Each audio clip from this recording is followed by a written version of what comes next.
주님 어찌 날 생각하시는지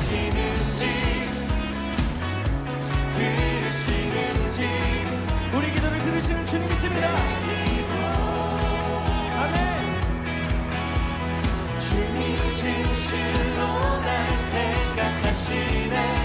오늘 이밤 주님께 불태울 준비 됐습니까? 우리 큰 목소리로 놀라워라. One, two, three. 나는 주의 친구, 나는 주의 친구. 주님 날 친구로 부르셨네. 나는 주의 친구, 나는 주의 친구. 주님 날 친구로 부르셨네. 우와, 우와, 부르셨네. 오늘 마가복음 11장 1절부터 11절까지 말씀을 같이 보았습니다. 우리가 아는 말씀인데 이것도 여기죠. 나귀에 예수님이 이제 타시고 예루살렘으로 들어가는 그런 장면들인데 우리가 아는 말씀입니다. 그런데 이 말씀을 한번 우리가 잘 생각해 볼 필요가 있어요.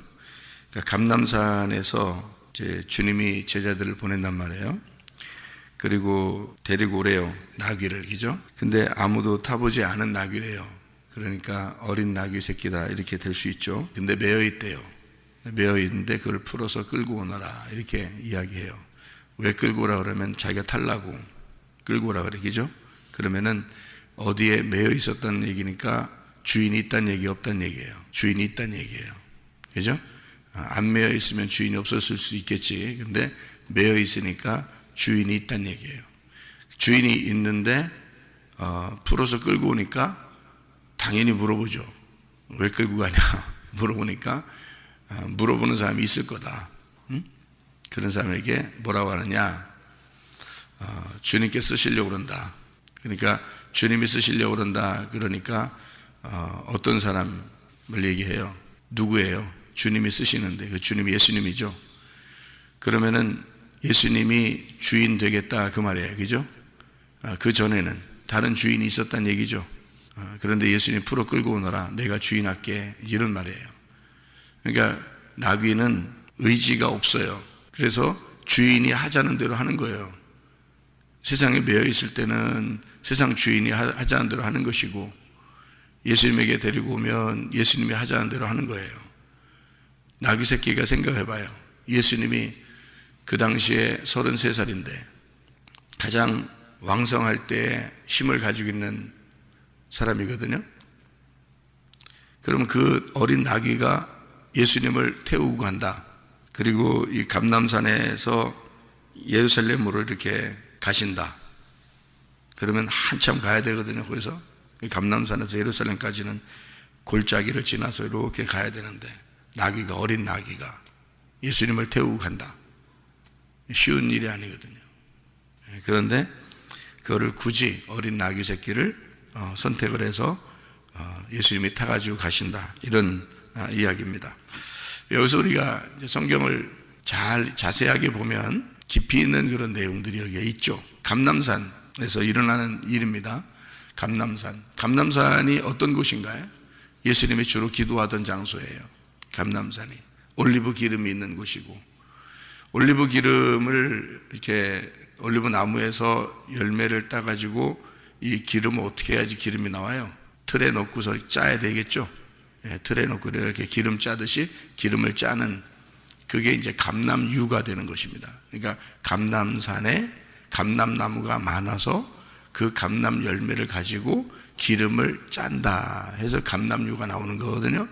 그래서 기름을 짠다 해서 겟세마네 동산이라 그럽니다. 그러니까 감람산이 겟세마네 동산이에요. 겟세마네 동산에서 예수님이 십자가 못 박혀 돌아가시기 전날 기도하시죠. 어떻게 기도해요? 땀이 핏방울이 되도록 기도하셨다. 다시 말하면 모세 혈관이 터진 거죠. 그렇게 간절히 기도했다는 말이죠. 그런 장소가 감람산이에요. 그러니까 감람산은 예수님이 평상시에 일하시다가도 가서 쉬실 때 감람산이고, 늘 기도하던 장소가 감람산이고, 돌아가시기 전에도 기도하면서 핏방울을 흘리는 그런 기도를 하는 장소가 감람산이고요. 그러니까 이 감람산은 늘 예수님과 함께 있었던 그런 장소예요. 예수님이 거기에서 주로 기도하셨다는 말은 그가 간절히 아버지께 기도했다는 말도 되고, 또 하나는 성령님 안에서 기도했다, 이렇게 볼 수가 있는 거죠. 그 감람산. 그리고 예수님은 이제 감람산에서 승천하시죠. 그러니까 감람산에서 승천하시면서 내가 이게 승천한 대로 그대로 올 것이다 라고 또 얘기하죠.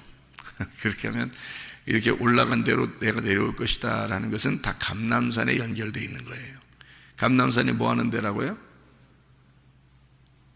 기름을 짜는 성령의 기름이 있는 곳이다. 그러니까 성령님 안에서 기도했고, 성령님 안에서 부활에 승천했고, 성령님 안에서 내려오겠다, 이런 얘기예요. 그러니까 내가 올라간 그대로 내가 내려온다라는 말은 성령님 안에서 내가 올라갔으니까 내가 성령님 안으로 내려올 것이다, 이 말이죠. 그러면 여러분이 뭘 받아요? 성령을 받죠. 그러면 예수님이 그 성령님과 함께 여러분 안에 들어가 있는 거지. 그렇죠? 그렇게 오신다는 그런 말씀입니다. 물론 이제 주님이 뭐 재림하신다 이 말도 되고요. 그러니까 이런 감람산이라는 어떤 의미는 이렇게 여러 가지를 나타내 주고 있는 그런 의미예요. 특별히 어떤 의미를 우리가 생각해야 되냐면, 겟세마네라 그랬죠. 겟세마네라고 했으니까 어떤 의미라고요? 겟세마네는 뭐 하는 곳이라고? 기름을 짜는 방앗간이라고. 그래서 감람산은 방앗간이에요. 방앗간. 그러니까 기름을 짜는 곳이다, 이런 방앗간이에요. 기름을 짜게, 성령의 기름을 짜고, 그리고 예수님은 어디에서 태어나요? 베들레헴에서 태어나요. 떡집에서 태어나요. 그죠? 그리고 감람산에 주로 계셔요. 하나님 일할 때. 그 말은 떡과 기름이 상당히 연결되어 있다는 얘기죠. 그죠? 떡으로 만들면 기름으로 잘 발라서 빵을 만들어내요. 그러니까 이 감람산이라고 하는 건 여러 가지 의미가 있는데, 특별히 예수님이 자기의 어떤 죽음을 늘 기억하는 장소다. 그게 감람산이죠. 그러니까 기름을 짜는 장소고, 여러분 그 참깨나 들깨나 뭐 짜려면 어떻게 돼요? 이거를 꽉 짜면요, 그 속에 있는 기름이 이렇게 툭툭 떨어져서 이렇게 나오는 게 참기름, 들기름이잖아요. 그러면 그 참깨나 들깨를 갖다가 분량이 많은데 이거를 꽉 짠단 말이에요. 짜면은 기름은 많이 나와요, 적게 나와요? 기름은 적게 나와요. 모든 참깨나 들깨의 이 모든 양에서 사실은 진짜 중요한 핵심이 기름이었던 거죠. 그 핵심이. 그래서 그 기름을 꽉 짜니까 그 기름만 조금씩 떨어진단 말이에요. 그게 기름이라는 거예요. 그러니까 한마디로 꽉 짜서 나오는 그 기름, 이걸 뭐라 그러냐면 핵심이라고 그래요. 핵심. 그러니까 예수님은 늘 뭐를 이렇게 벗어나지 않았다. 핵심을 벗어나지 않았다. 자기의 삶에서 자기의 죽음이라는 것을 벗어나지 않았다. 그 죽음에 대한 것을 늘 기억하고 살았다. 그래서 마지막에 십자가 못 박혀 죽어야 되겠다고 얘기하니까 베드로가 아이고 그렇게 하지 말라고 그러니까 예수님이 뭐라 그래요? 사탄아 내 뒤로 물러가라 그러죠. 넌 나를 넘어지게 하는 자다, 대적자다 이거죠. 그러니까 예수님의 반대편에 서 있다 그 말이에요. 예수님은 지금까지 뭐 하러 왔는데? 죽으러 왔는데, 자기는 지금 마지막 꼬린 지점만 남겨놓고 있는데, 여기서 베드로가 아유 그냥 죽지 마세요. 우리들이 들으면 굉장히 베드로가 인간적이고 좋은 사람처럼 여겨지겠지만, 예수님 입장에서는 베드로가 나쁜 사람이란 뜻이 아니잖아요. 베드로 네가 나쁜 사람이다 이런 말이 아니라고요. 너희 못된 놈아 이런 말이 아니고요. 예수님이 그 가는 길을 베드로가 막는다 그 말이에요. 네가 왜 나를 막느냐 이거지.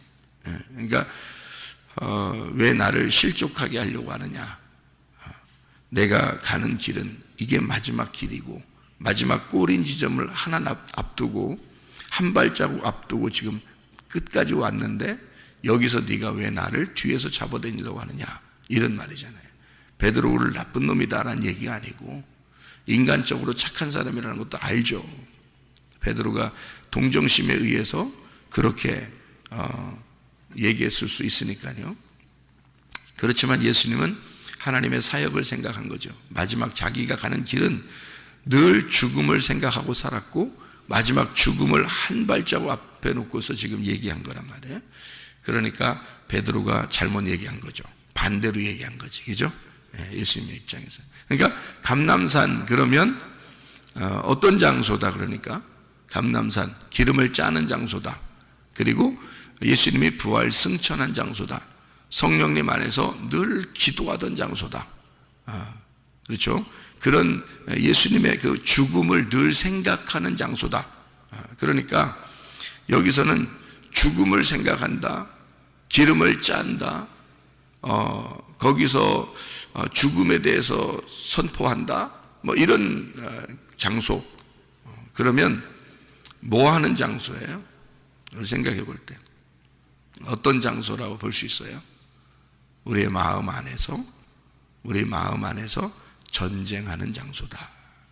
그러니까 우리의 마음 그리고 여기서는 전쟁하는 장소다 이 말이에요. 그러니까 우리의 마음 안에서 전쟁하고 갈등하는 장소다 이런 얘기가 되겠죠. 그렇죠? 그러면 여기에서 나귀 새끼가 나와요. 이 나귀 새끼가 나오는데 이 나귀 새끼가 주인이 있었단 말이에요. 근데 아무도 타보지 않았다. 그러니까 어린 나귀 새끼라 이거죠. 그 어린 나귀 새끼다 그러니까 죄가 하나도 없는가 보다 이렇게 생각할지 모르는데 또 그게 아니죠. 죄가 없다 해서 나귀 새끼를 갖다가 표현한 얘기가 아니고 이런 얘기로 우리가 생각을 하면 나귀는 뭐 하는 거를 나귀라 그러냐면 짐을 실는 것을 나귀라 그래요. 성경에서 짐을 실는다. 그러니까 짐을 싣고 가는 나귀 이렇게 할 때 나귀 이렇게 얘기하거든요. 그러니까 나귀는 우리가 좀 이렇게 성경을 보면 알 텐데 나귀는 그냥 그대로 제사를 드릴 수가 없어요. 양이나 소는 그대로 제사를 드리죠. 갖다가. 근데 나귀는 그대로 제사를 드릴 수가 없고 이렇게 제사를 드려야 돼요. 어떻게 제사를 드리냐면 다른 거로 대치를 해야 되는데 나귀를 제사로 드리려고 그러면 나귀를 키우는데 필요하긴 해요. 나귀가. 왜냐하면 짐을 싣고 날라야 되니까. 뭐 양 데리고 짐 싣고 날르진 못하잖아요. 나귀를 키워야 나귀가 짐을 싣고 다니니까 그 필요한데 엄청 필요한데 근데 이거를 그대로 제사를 드릴 수 없으니까 양으로 대치를 해요. 그래서 양으로 바꾸어서 제사를 드린다고요. 나귀를. 그러니까 출애굽기의 34장을 보면 저희 34장 20절 말씀에 보면 나귀의 첫 새끼는 어린 양으로 대속할 것이요 그렇게 하지 아니하려면 그 목을 꺾을 것이며 내 아들 중 장자는 다 대속할지며 빈손으로 내 얼굴을 보지 말지니라 이렇게 되어 있습니다. 그러니까 나귀의 첫 새끼는 어린 양으로 대속물을 드리고 그리고 못하면 목을 꺾어라 이제 이런 얘기가 있어요. 그러니까 목을 꺾어서 제사를 드려야 된다 이런 얘기예요. 하나님이 받으실 때는 그러면 목을 꺾어버려야 되는 거니까 목이 곧은 사람들 있죠. 성경에 보면 목이 곧은 사람들 목이 곧은 사람들을 성경에서는 뭐라고 표현해요? 목이 곧았다 이렇게 하는 걸 뭐라고 표현해요? 목이 뻣뻣하다 이런 얘기가 이게 뭐 병원 가야 된다 이런 말이에요. 목이 뻣뻣하다 뭘로 표현하려고 그래요? 성경에서는 교만, 고집 이렇게 얘기를 하는 거예요. 그러니까 나귀를 뭐라고 표현하려고 했던 거예요? 그러니까 성경에서는 교만, 고집이 있는 자들을 이렇게 표현하는 거예요. 그러니까 순수하게 하나님이 받으실 만한 예배 드리는 자, 그러니까 하나님이 순수하게 받을 만한 자가 아니고 목이 곧고 교만하고 고집쟁이들, 우리들을 말하는 거예요. 그러니까 고집 있고 교만하고 목이 뻣뻣한 자들. 그러니까 우리들은 그대로 예배를 받으셔 안 받으셔? 하나님이 못 받으셔요. 양으로 대치를 해야 된단 말이에요. 양으로 대치해서 예수님으로 네가 대치해서 와야 하나님이 받으시는 예배가 되는 거예요. 너를 그대로 못 받으니까 예수님으로 대치해서 가져와라. 그럼 받겠다 이 말이에요. 그러니까 하나님은 우리를 직접 받으시는 게 아니고요, 예수님으로 대치된 우리를 받는 거예요. 그리고 만약에 그게 아니거들랑 네가 그 양처럼 그렇게 와서 예배를 드리려고 하거들랑 목을 꺾어서 겸손하게, 목이 꺾여야 예배를 받으신다 하나님이. 그런 말씀이에요. 그러니까 나귀라고 하는 거는 아주 필요 불가결한 아주 중요한 거예요. 그러니까 나귀는 뭐 하는 거라고요? 주로 곡식을 운반하고 뭘 짐을 지고 이렇게 다니는 걸 나귀라고 해요. 나귀를 키웠다 그러면, 누군가가 나귀를 키웠다 그러면 이 나귀는 반드시 짐을 싣고 다녀요. 그게 나귀란 말이에요. 그러니까 나귀는 짐을 싣고 다니지 않으려면 나귀로 키울 이유가 없어요, 사람들이. 왜냐하면 그거 가지고 뭐 먹으려고 하는 것도 아니고요, 그거 가지고 뭐 제사를 드리려고 하는 것도 아니고요. 그러니까 이 나귀는 짐을 싣고 다니는 데는 굉장히 필요하기 때문에 이 짐을 싣고 다니기 위해서 나귀를 키우는 거거든요. 그러면은 나귀의 그 어느 부분이 가장 중요한 거예요? 짐을 싣고 다니니까 어느 부분이 가장 중요해? 등어리가 가장 중요한 거예요. 그러니까 나귀의 등어리에 누가 타느냐, 이 굉장히 중요한 거예요. 나귀의 등어리에 무엇이 타고 있어야 되느냐, 이게 굉장히 중요한 거죠. 나귀는 짐을 싣고 다니는 게 목적이니까. 그러니까 거기에 어떤 짐이 거기에 타 있느냐, 이게 중요한 거죠. 자, 감람산에는 뭐 하는 장소라고 그랬다고요? 전쟁하는 장소라 그래요. 내 마음에서 전쟁하는 장소예요. 감람산에서 여러분 그 다윗하고 압살롬 알죠? 압살롬이 반역해가지고 다윗이 도망간 장소가 감람산입니다. 그 감람산에서 일대 그 전쟁이 일어나요. 그리고 거기서 압살롬이 패배합니다. 그런데 다윗이 승리했지만 다윗이 막 엄청 울죠, 그 아들 죽음에 대해서. 그러니까 누구를 대신해서 죽은 거예요? 압살롬이? 누구를 대신해 죽은 거예요? 다윗을 대신해서 죽은 거예요.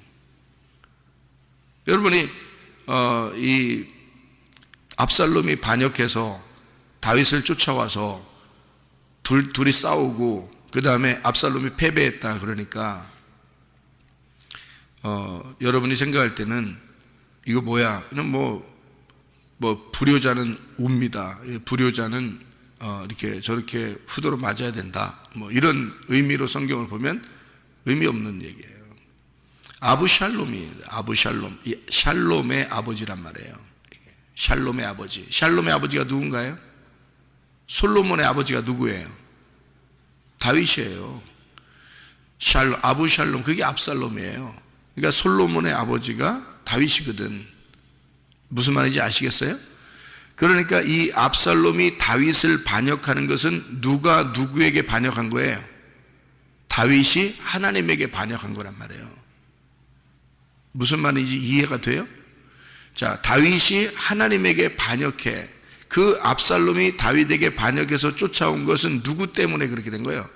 다윗이 밧세바 범죄하고서 그것 때문에 이런 일들이 벌어진 거거든요. 그 가정이 풍지박성 나도록 하나님이 그렇게 만들어낸 거거든. 그러니까 이 압살롬이 다윗을 반역해서 이렇게 쫓아오는 것은 다윗이 하나님을 추격하여 전쟁하려고 하는, 반역하는 그런 행동이란 말이에요. 그러니 반드시 누가 죽어야 돼? 압살롬이 죽어야지. 누가 죽은 거야? 다윗이 죽는 거예요. 그러니까 다윗이 거기서 통곡을 하는 거예요. 자기 때문에 죽은 거야. 그래서 다윗이 부하들한테 뭐라 그러냐면 내 아들 압살롬을 좀 불쌍히 여겨달라 그런 거예요. 만약에 만나거들랑 죽이지 말고 좀 어떻게든지 불쌍히 살려주면 안 되겠냐라고 얘기했는데 요압이 죽인 거예요. 나중에 솔로몬한테 다윗이 왕권을 넘겨주면서 요압을 반드시 죽여라 그랬습니다. 요압을 살려두면 네 나라가 튼튼하지 못할 것이다. 요압을 반드시 죽여라. 그렇게 한 겁니다.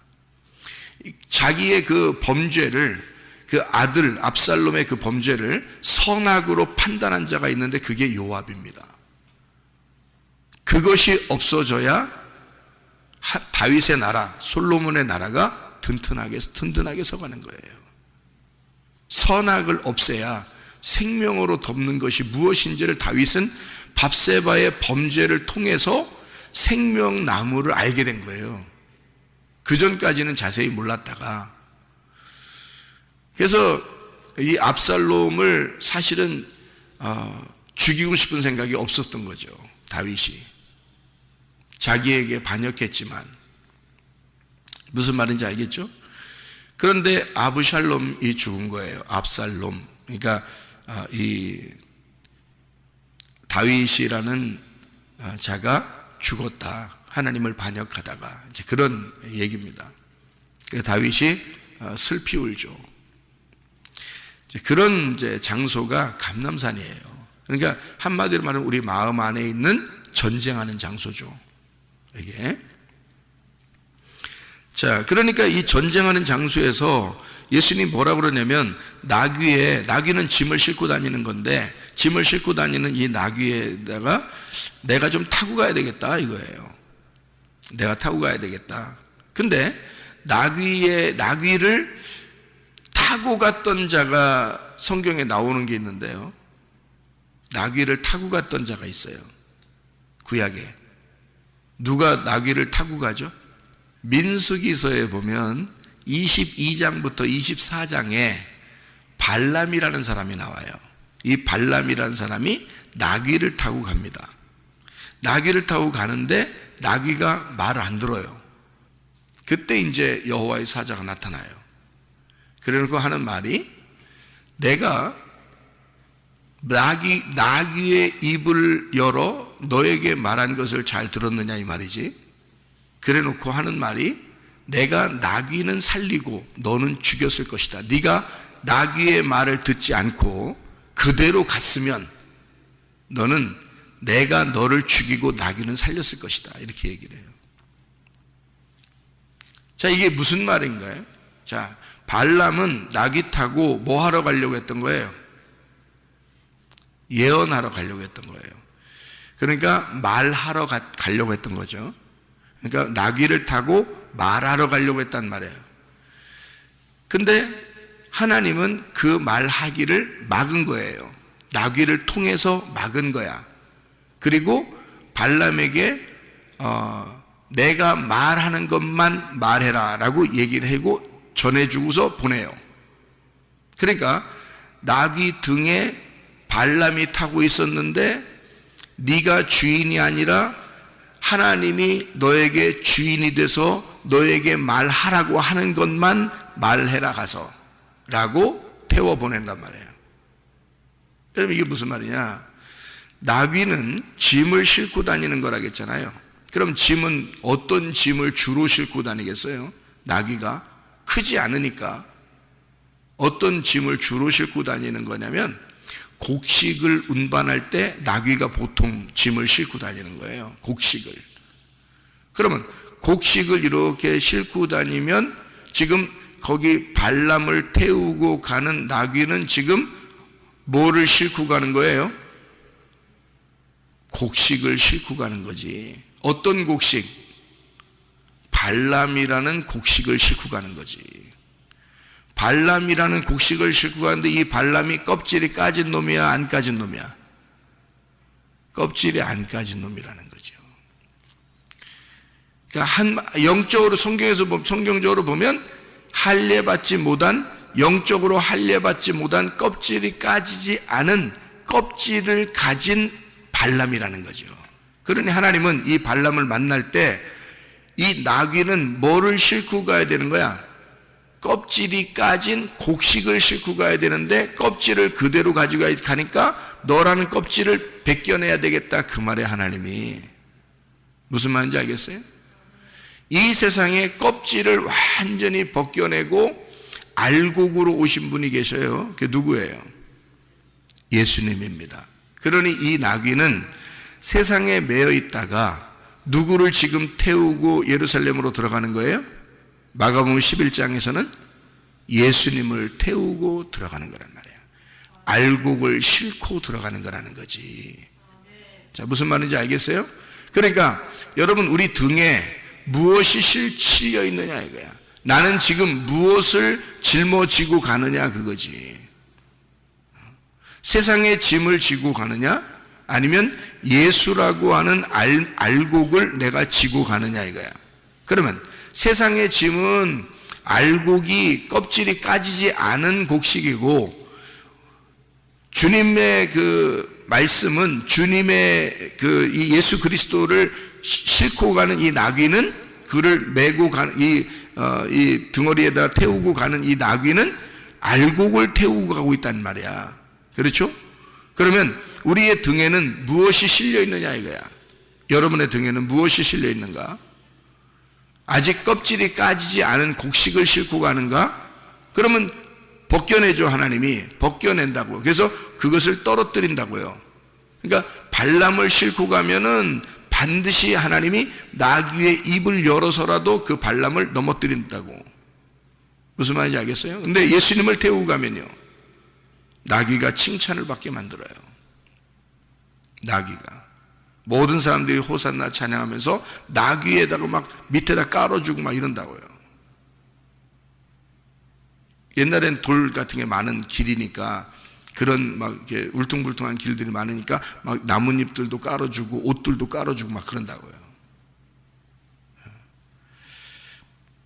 그래서 이 나귀가 지금 타고 있는 발람, 나귀가 타고 있는 발람은 나귀가 지금 누구를 업고 있다고?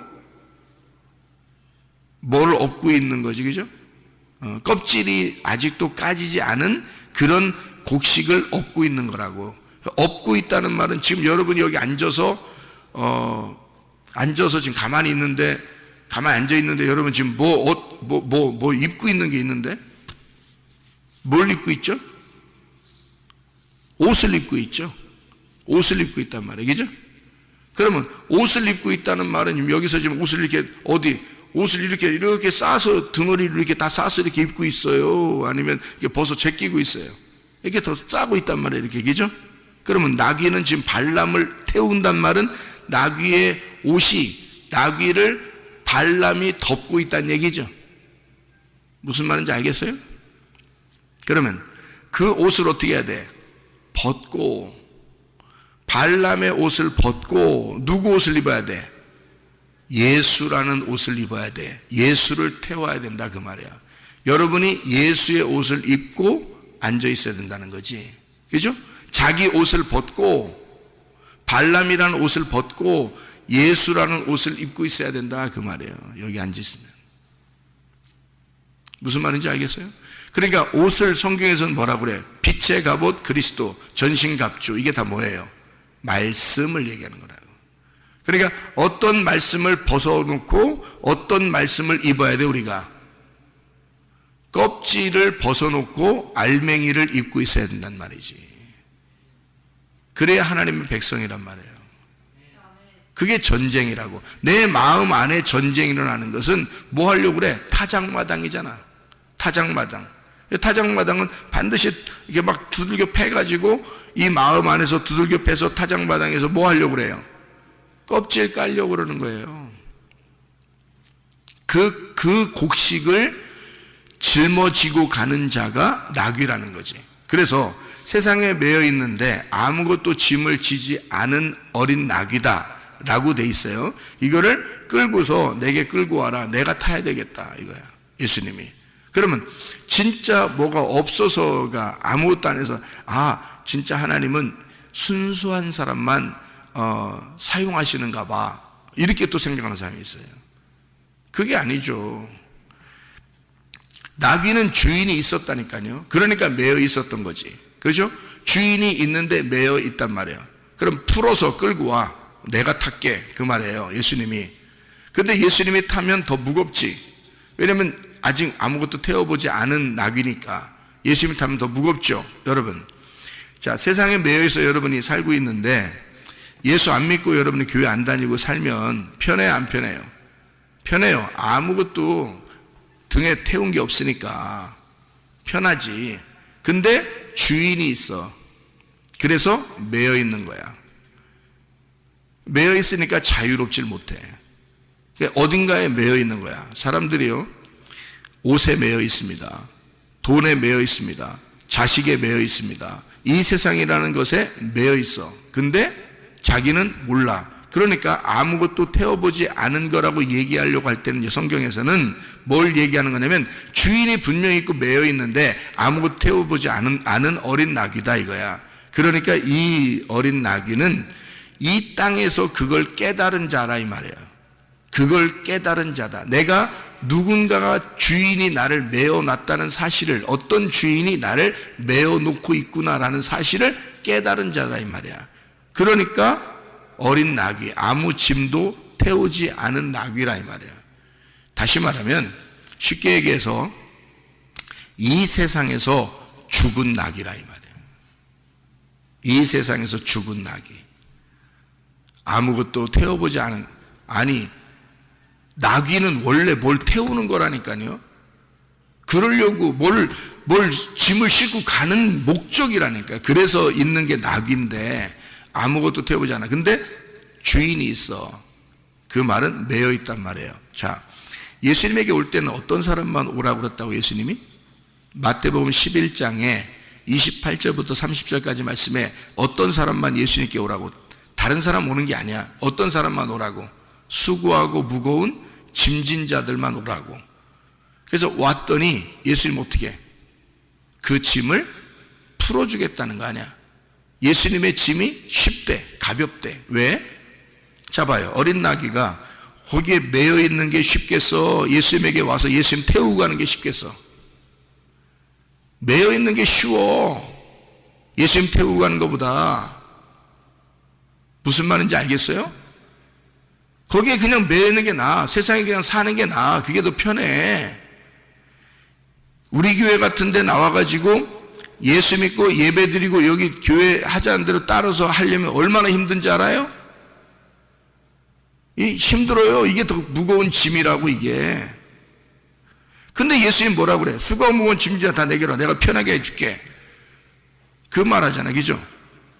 그러면 이 나귀는 주인이 있어서 누군가에 매여 있었단 말이에요. 그래서 매여 있는데 아무도 타보질 않은 거야. 그러니까 거기에 타 있는 게 없었던 거지. 그러니까 죽은 거지. 이 나귀는 새로운 거란 말이에요. 새로운. 거기에다 새로운이니까 뭐예요? 새로운 피조물이죠. 새로운 피조물인 나귀를 예수님이 타는 거야. 자, 여러분이 거듭나서 우리 교회 와서 거듭나서 진짜 하늘에 태어남으로 여러분이 태어나 땅적 회개를 하고 하늘적 사람이 되잖아요. 예수님 여러분 타십니다. 그럼 여러분 쉬울 것 같아요? 안 쉬워요. 더 무겁고 힘듭니다. 더 무겁고 힘든 일이야. 교회 다니는 게 쉬운 일이 아니에요, 여러분. 더 무겁고 힘든데 예수님은 그런 사람들, 이 세상에 짐을 진 자들 오라는 거야. 자기한테. 율법에 짐을 진 자들도 오라는 거야. 자기가 타겠다는 거야. 그러면 쉽대. 어렵죠. 어린 나귀가 그걸 예수님을 태우고 있으니까 어렵죠. 어려운데 예수님은 자기가 타는 게 쉽다는 거예요. 왜 그렇다는 거예요? 예수님이 자기가 주인 되면 자기가 하겠다는 거야. 새로운 피조물이 되잖아요. 자기 의견이 없어져요. 그래서 하기 쉬운 거야. 근데 왜 가정생활이나 교회생활도 왜 힘들어지냐면 자기 의견이 많기 때문에 그런 거예요. 아직 자기가 살아있기 때문에 그런 거예요. 그 살아있는 나귀는 제사를 드릴 수가 없어요. 하나님이 받진 않는다고, 목을 꺾어서 받는다고. 그냥 받지 않고 나귀를 반드시 목을 꺾어서 받는다고요, 여러분. 그래서 여러분이 고집을 부리고 교만하고 목이 곧고 이런 행동들 하지 말라고. 하나님이 목을 꺾어서 받으셔야 된다고. 하나님은 그냥 안 받으신다고. 그러니까 겸손하셔야 돼. 겸손하게 그냥 말씀대로 순종하려고 그래야 되는 거예요. 교회 나와서 주님을 위해서 산다는 거, 이거 쉬운 일 아닙니다. 날마다 그것도 주님을 사랑하려고 한다는 거 쉬운 일 아니에요. 주님의 은혜가 있지 않으면, 주님의 능력이 임하지 않으면 힘든 일이라고요, 이게. 그러면 왜 주님은 수고와 무거운 짐자 다 내게 내가 널 쉬게 하리라. 왜 그랬냐면 너 예수의 능력으로 살아. 내가 해줄게. 내 믿음으로 널 도와줄게. 그거예요. 내 믿음으로 해줄게. 내 믿음으로 널 도와줄게. 주님이 해주시니까 쉽다는 거지. 자기 힘으로 하면 쉽지 않죠. 예수님이 하시니까 쉬운 거야. 자, 우리 마음 안에는 영적 전쟁이 있습니다.